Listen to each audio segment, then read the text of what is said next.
ನನ್ನೊಂದು ಪಾಲಿಸಿ ಇದೆ, ಕುಡಿಬೇಕಾ, ಕುಡಿಯೋದು ಅನಿವಾರ್ಯನಾ, ಯಾವಾಗ ಕುಡಿಬೇಕು ಅಂತಂದ್ರೆ ನೀವು ಮಿನಿಮಮ್ ಒಂದು 50 ಎಕರೆ ಜಮೀನು ಇರ್ಬೇಕು ನಿಮ್ದು. ಎಷ್ಟು? ಆನೇಕಲ್ಲಲ್ಲಿ ಒಂದು 50 ಎಕರೆ ಜಮೀನ್ ಇದ್ರೆ ಕುಡ್ಕೊಳ್ಳಿ, ಪರವಾಗಿಲ್ಲ, ನಾನು ಪರ್ಮಿಷನ್ ಕೊಡ್ತೀನಿ ಅದಕ್ಕೆ. ಇಲ್ಲಪ್ಪ ಸ್ವಾಮಿ, ನಮ್ದೊಂದು 20 ಕೋಟಿ ಬ್ಯಾಂಕ್ ಬ್ಯಾಲೆನ್ಸ್ ಇದೆ. ಎಷ್ಟು?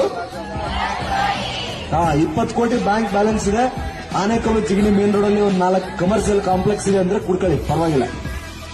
ನಿಮ್ಮಿಂದ ಏನು ಇದಿಲ್ಲ ಅಂತ. ಇದೇನು ಇಲ್ಲ ಸ್ವಾಮಿ, ನಾವು ಬಡವರಿದ್ದೀವಿ, ನಮ್ಮ ಅಪ್ಪ ಅಮ್ಮ ಕೂಲಿ ಕಾರ್ಮಿಕರು, ನಮ್ದು ಚಿಕ್ಕ ಮನೆ ಇದೆ.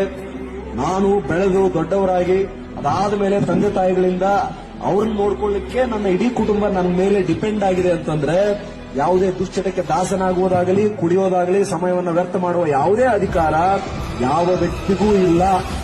ಅರ್ಥ ಆಯ್ತಾ?